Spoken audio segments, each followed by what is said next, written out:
Good morning. Welcome to Cedars. I'm Herb Heathcote. I'm a member of the Board of Trustees, and I want to do a few things this morning. First, I want to welcome our visiting minister this morning. Reverend Jennifer Alviar is an ordained UU minister whose unique call is to expand the welcome table of hospitality, inclusion, and liberation. To this end, she cultures positive relationships with community organizations and diverse faith organizations actively engaged in the healing work of bridge building and social change. She received her master's degree from Starr King School of Ministry in California and currently lives with her family on the traditional land of the Duwamish people known as Seattle, Washington. There's some announcements in your order of service, but let me highlight some of those and indicate what else is going on.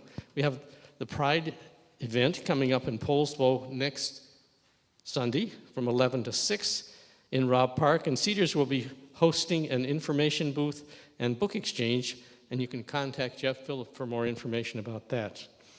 The Super Suppers that we do every month with Kol Shalom is on September 26th.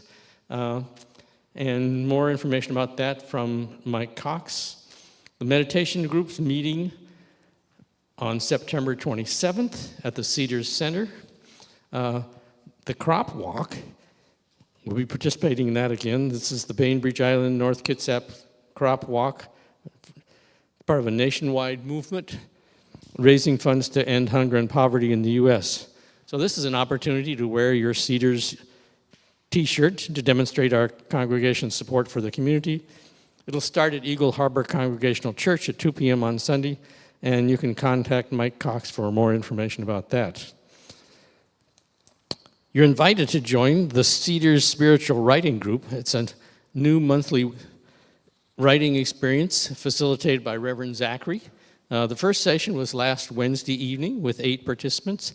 They were reflecting on the theme of opening the senses, and the next meeting will be on October 11th. So it's not too late to join this writing group. You can contact Reverend Zachary if you're interested in that. And I think that's all. Lots of activities here in the congregation. So, again, welcome.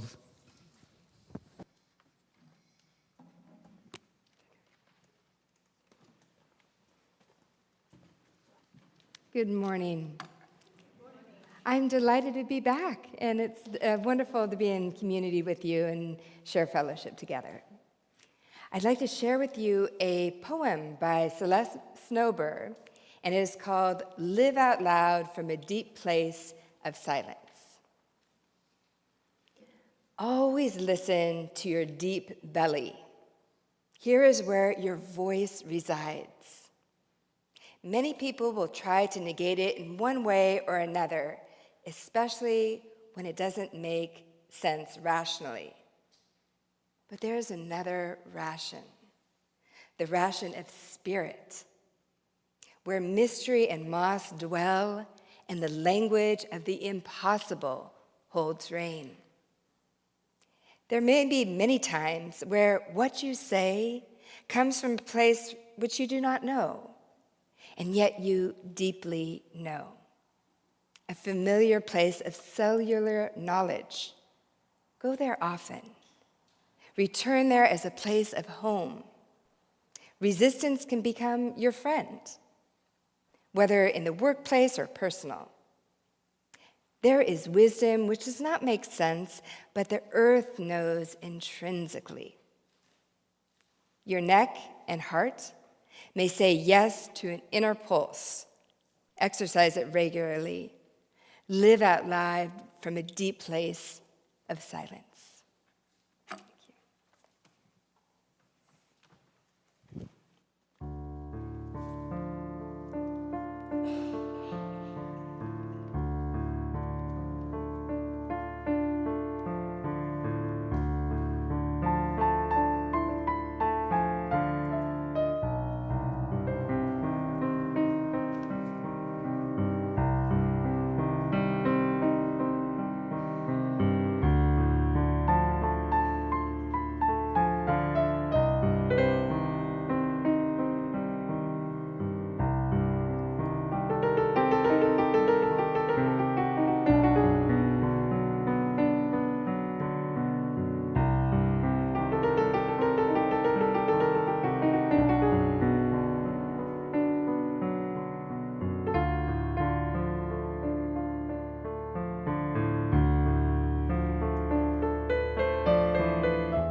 Thank you, Meredith. That was beautiful, as always.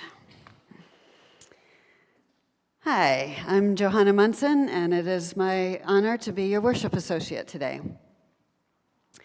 What did you dream of when you were a child?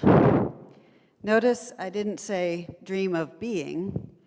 What did you dream up might be the question that I really want to ask you. I idolized my cousin Lynn, who is 10 years older than me. I remember so clearly a time when I was 3 or 4, and I was talking to her on the phone, just having come back from seeing her in upstate New York. I wondered why I couldn't see her face. I could hear her voice. Why couldn't I see her face? That was in the 1960s. If only I'd gone into engineering and dreamed up FaceTime. Other things I dreamed up. Wandering in the Maine woods, imagining fairies and spirits.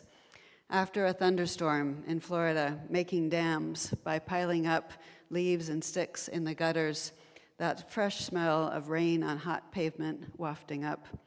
Imagining boats navigating the rivers that I created, and creating my own business out of my lived experience. My elementary and middle school was part of the University of Florida School of Education. So they tried out a lot of, you might say, new educational theories on us. We had multi-age classrooms before it was a thing, and who knows what else they experimented with. I do remember having rooms with one-way mirrors between the classrooms, where I assumed that there were people observing the students and teachers as we went through our school day. We were totally unaware that we were being watched. But maybe that is a good way to be. There's that old trope, dance as if no one is watching. I've made a commitment to sing every day this month, and it's a good thing that I live down a gravel driveway with neighbors who are away during the day. But I'm doing it because I want to use my voice in a more powerful way and be able to share what is in my heart in a deeper way. I often feel stuck in my throat, so doing a warm-up and then singing, I have to say karaoke, Japanese pronunciation. US people say karaoke, but it's karaoke, right? Or familiar songs from my childhood, or practicing the hymn of the month has helped to open up my throat chakra. I dream of speaking freely and expressing my ideas as well as my feelings, connecting my voice with my heart. I've been reading this book called Exuberance, The Passion for Life by Kay Redfield Jamison. She writes about Theodore Roosevelt and his passion for preserving wilderness and how he shared his exuberant approach with John Muir. I share a quote here. It is essential that some feel so strongly that they are compelled to explore and to work out the ways of nature. It is they who discern the patterns of changing light, measure variations in rainfall, plot the movement of the stars, who monitor the sprouting of seeds or the darkening of the grass, track the migration of caribou or mammoth, and who take note of the dangers of belladonna or the benefits of willow bark. For our well-being depends upon observing the behavior of nature. Those who are exuberant engage, observe, and respond to the world very differently than those who are not, and that engagement is fueled with a sense of passion, if not actual urgency. I believe we're here on this planet to experience the beauty, joy, love, and laughter that comes with being human.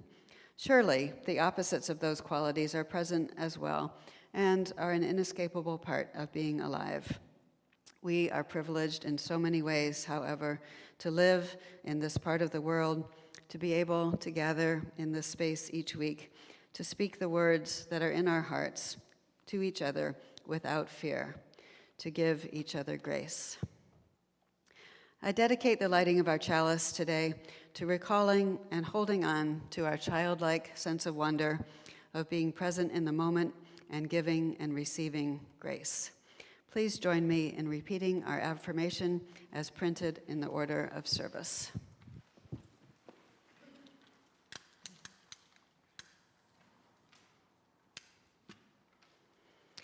As we come together to worship, we remind ourselves to treat all people kindly because we are one family, to take care of the earth because it is our home, and to live lives full of love and goodness, because that is how we will all become the best that we can be.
So, one of my favorite things about our Unitarian Universalist tradition actually is to improvise. This is actually part of our theme. How are we doing on sound here? With the sound better? Okay. So this happens. That works. Okay, that's good. How do we generate creative ideas for collective liberation? And that is where ingenuity, innovation, improvising when things don't go according to plan. And so in our UU tradition, the world is a sacred text. And we may draw upon the elements of nature, of a feather, a stone, water, and a poem from Mary Oliver, for example. Or wisdom traditions from around the world. And for today, the sacred text that I am drawing upon is about creativity. It's written by Kobi Yamada, illustrated by May Bessem, and it's called What Do You Do with an Idea?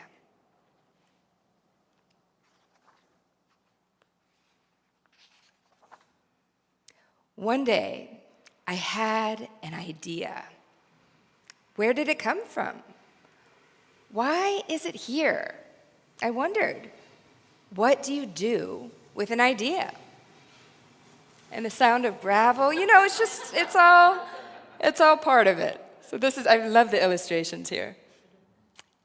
So some people think that stories are just for kids, and I think it's for all ages. At first, I didn't think much of it. It seemed kind of strange and fragile. I didn't know what to do with it. So I just walked away from it. I acted like it didn't belong to me.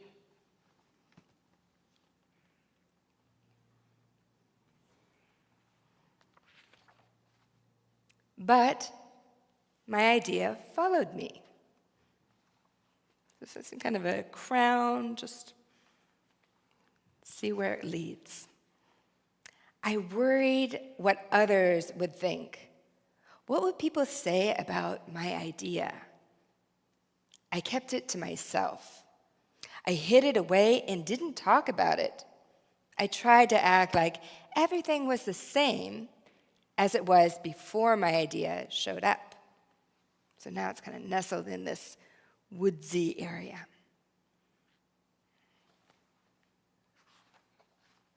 But there was something magical about my idea. I had to admit, I felt better and happier when it was around.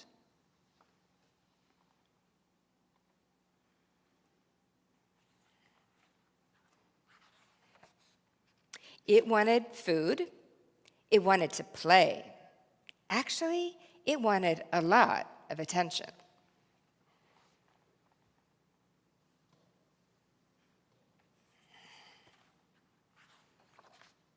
It grew bigger, and we became friends.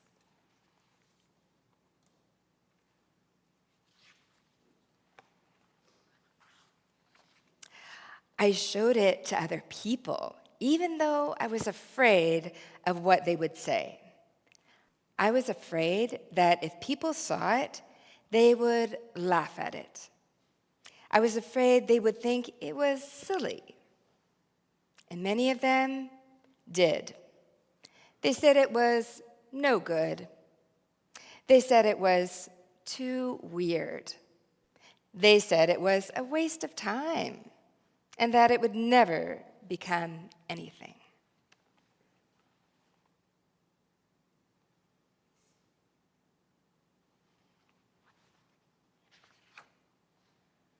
And at first, I believed them. I actually thought about giving up on my idea, and I almost listened to them.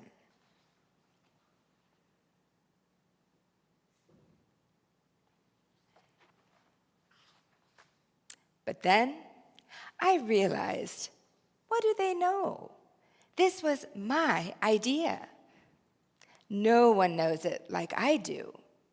And it's okay if it's different and weird and maybe a little crazy. I decided to protect it and care for it. I fed it good food. I worked with it. I played with it, but most of all, I gave it my attention.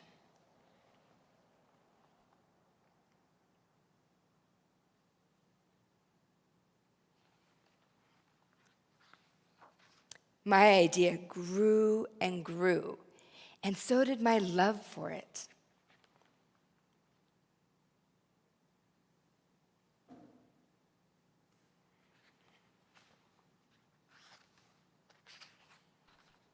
I built it a new house, one with an open roof where it could look up at the stars, a place where it could be safe to dream.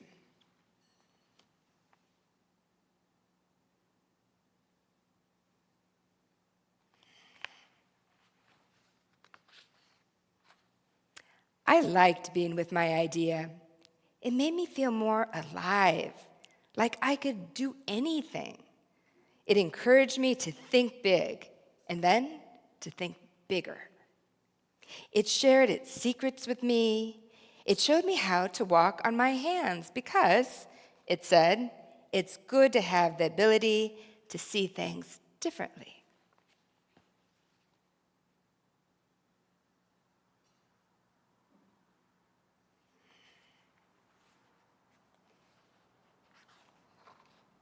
I couldn't imagine my life without it.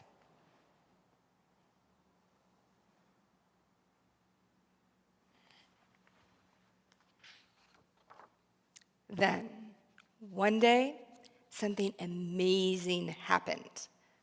My idea changed right before my very eyes. It spread its wings, took flight, and burst into the sky.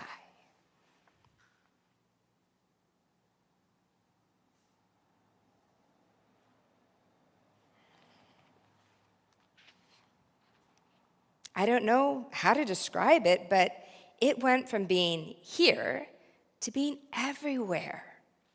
It wasn't just a part of me anymore. It was now a part of everything.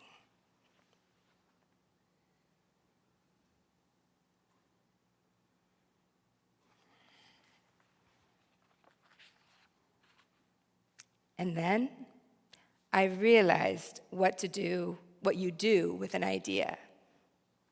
You change the world.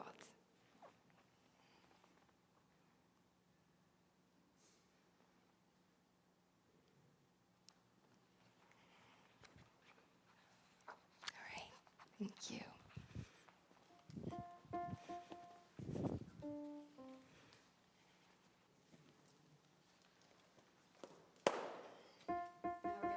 Our wonderful youth out to their program today with singing This Little Light of Mine. We'll sing it twice through as they exit.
Please be in whatever way you feel comfortable for our centering moment together. Maybe take this time to deepen into reflection on silence, expressed by poet Gunilla Norris. Within each of us, there is a silence as vast as the universe. When we experience that silence, we remember who we are, creatures of the stars, created from time and space, created from silence. Silence is our deepest nature, our home, our common ground, our peace. Let us hold this moment of silence together, followed by a chime.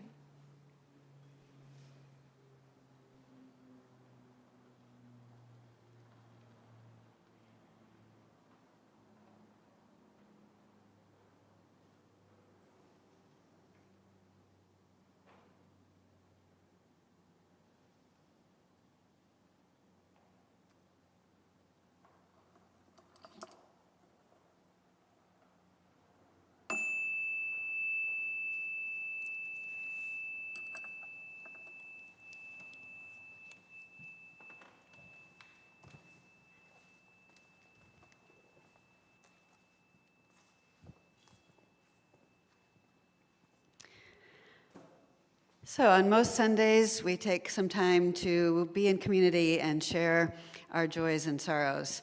If you have a joy that you would like to share, please come forward, state your name and a few sentences about what is in your heart. Same if you have a sorrow. We are here to hold you in our hearts and support you.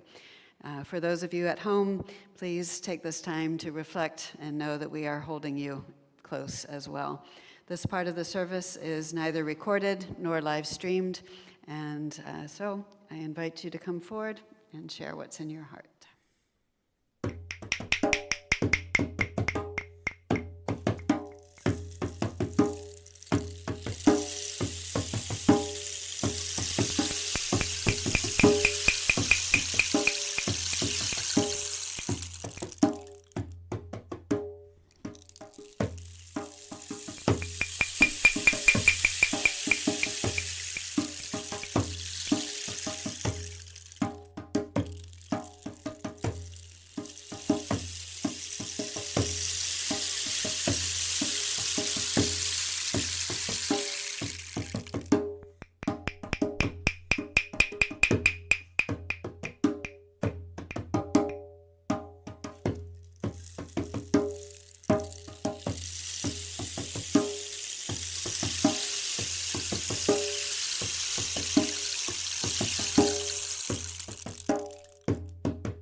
and add a stone to reflect those joys and sorrows that are held too closely in our hearts. Please know that we are with you.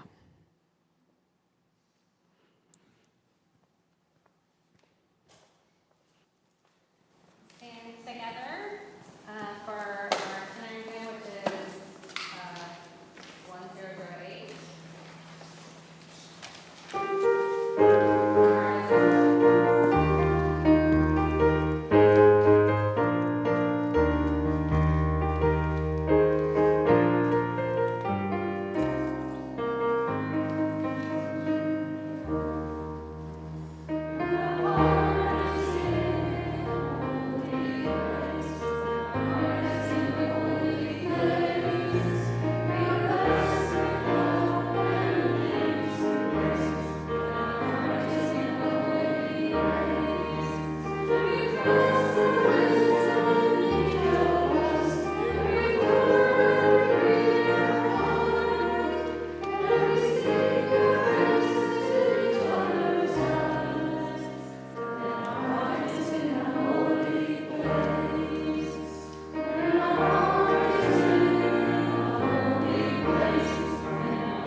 So, Unitarians are not known for our exuberance.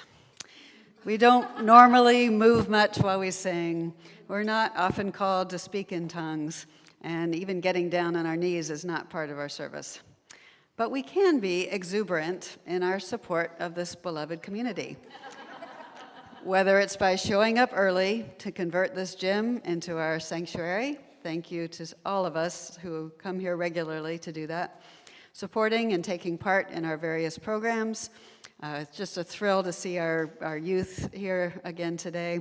And I was in the spiritual writing group last week on Wednesday, and it's wonderful. It's amazing what having a prompt can do to get the words flowing. Or by opening your wallet and giving with joy. If you are here for the first time, please let the basket pass you by. We are thrilled just to have your presence. Would the ushers please come forward to take the offering?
Thank you so much for your gifts, and our last hymn is one that you can get up and move to. So I expect to see some exuberance for that. When the Spirit says do, let the Spirit move you.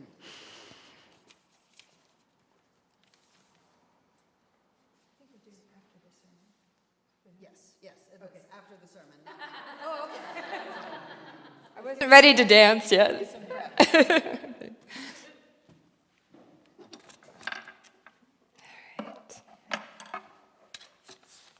All right.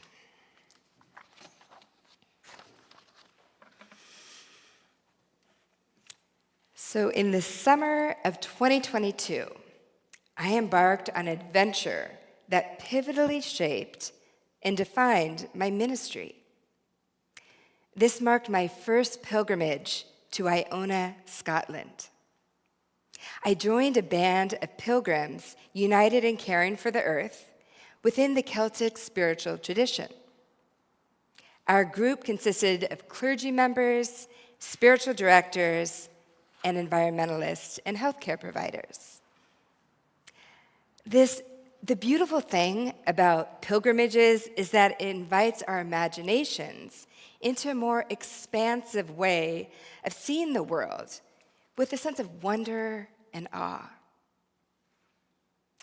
Our journey led us to embark on a ferry ride, not quite this one to Bainbridge, but in Scotland to this ferry ride at the magical island of Staffa. This is the land of the puffins. You know, if I brought a picture of a puffin from Scotland. So what I love, when our ferry docked, our fellow pilgrims climbed out this steep, rocky, volcanic cliff. It held breathtaking views of the lush greenery set against its blue turquoise waters. When I first set my eyes on the puffins, their funny waddles enchanted me. I found their expressive eyes filled with character and charm. My heart both softened and expanded. The image that I shared of the puffins kind of captures that sense of it. The puffins are often referred to as the parrots of the sea, given their bright beaks. Curiosity and intrigue followed next. These birds are wild. They live on the edges of jagged cliffs. They don't waddle up to you.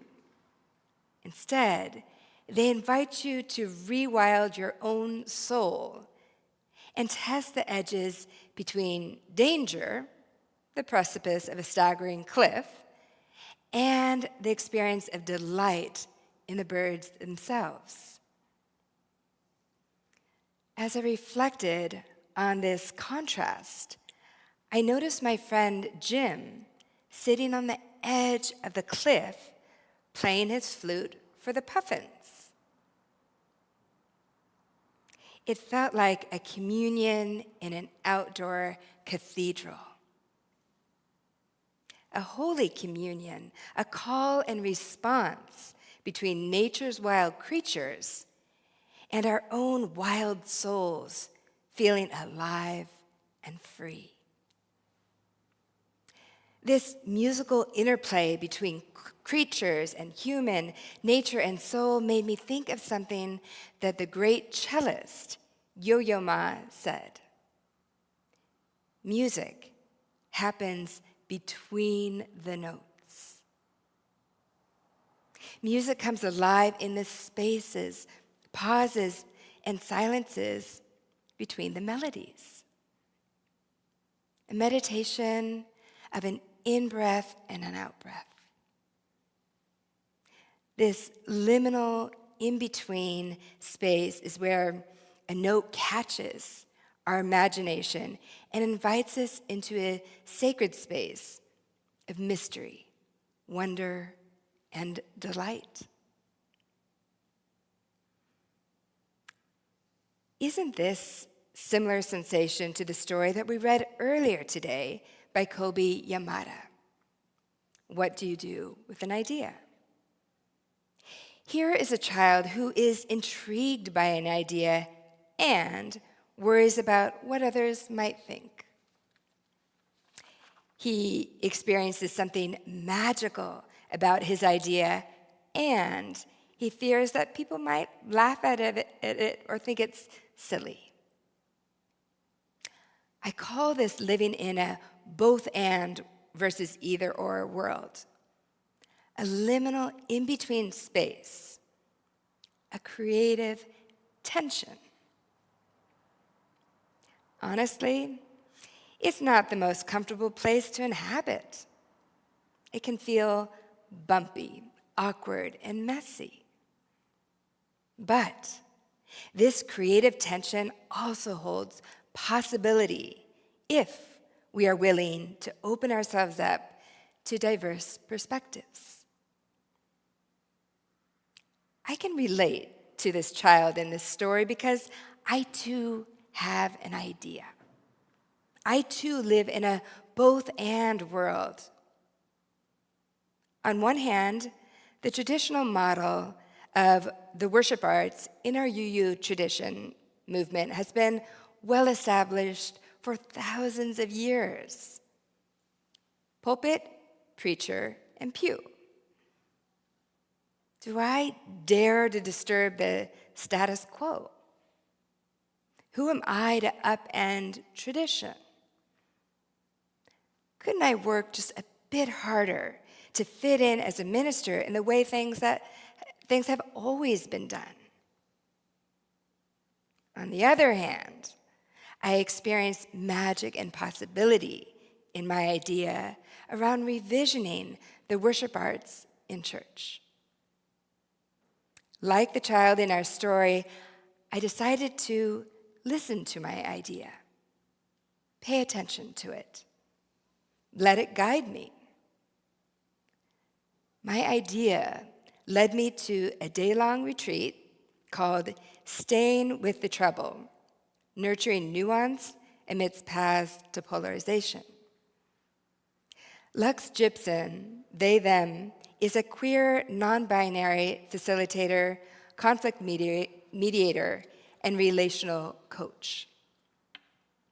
Lux's work is guided by a calling to support us in transforming our culture of domination into a culture of co-liberation through unwinding and repatterning how we relate to ourselves and each other. 9 of us gathered in a yurt-style council circle at Rite of Passage Journeys. It's a nature-based nonprofit located on the indigenous land of the Duwamish people in Seattle. Our generational diversity ranged in age from 20s to 60s, along with diverse gender identities. The 4 intentions that guided our gathering are best described by Jack Zimmerman and Virginia Coyle in their book, The Way of Counsel. 1, speak from the heart. 2, listen from the heart. 3, be lean of expression. And 4, be spontaneous. Lux brought us a refreshing, unique blend of somatic, body-based practices through their intentional design elements.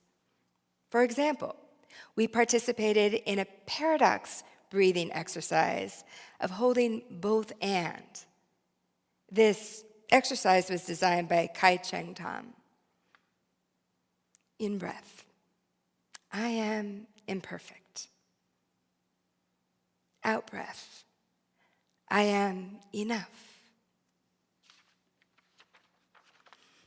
In breath, I make mistakes. Out breath, I am allowed to be imperfect. In breath, I have shame. Out breath, I am sacred. In breath, this culture is not my fault. Out breath. Shifting it is my responsibility. In breath. I accept the way things are. Out breath. I take action to make change. In breath. I am a unique, irreplaceable being. Out breath. So is everyone else. In breath. I have been harmed. Out breath. I have caused harm. In breath. I have received love. Out breath. I have given love.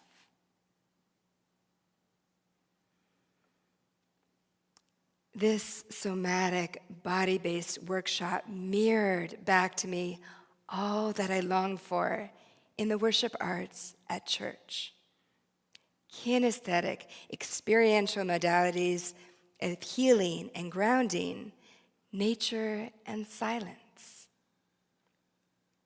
Thanks to Lux's gift of weaving intentional design elements into a safe and sacred container, we co-created space for the possibility of grace. Grace, of course, is unbidden. It cannot be manufactured or reproduced. Yet, with intention and care around worship design, we may be able to experience grace-filled moments more frequently when they do arise. This brought me full circle to my favorite part of our story about working with creative ideas.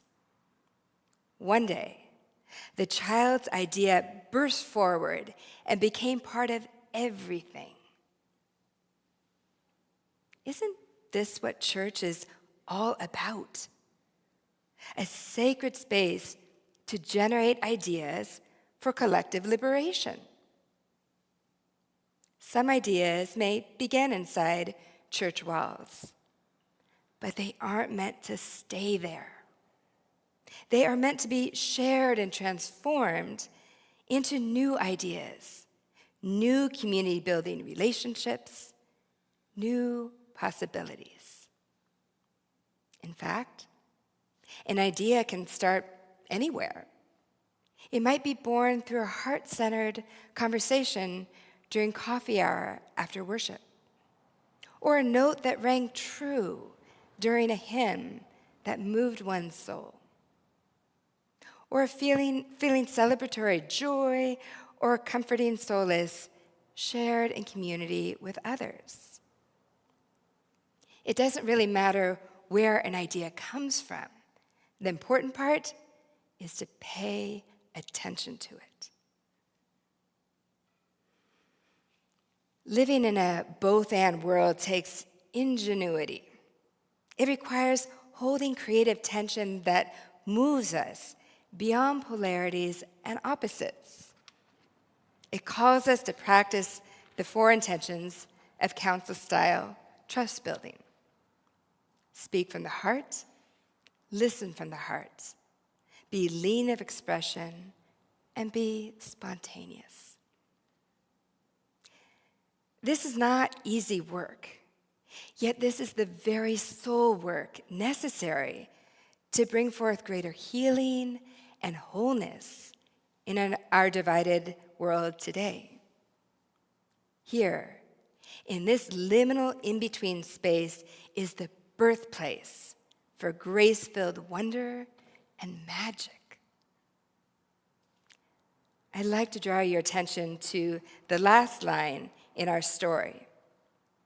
And then I realized what you do with an idea. You change the world. Let us do this together. May it be so. Amen. Shalom, salam, namaste, and ashe.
Great. Please repeat after me as I extinguish the flame of our chalice.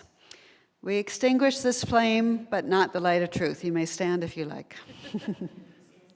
We extinguish this flame, but not the light. The warmth of community,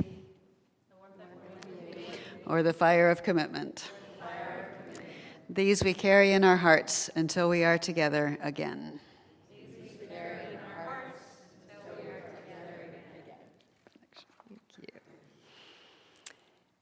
May we be brave enough to embrace creative tension, that liminal in-between space of both and, a fertile space where new ideas are born and grace-filled transformation is possible.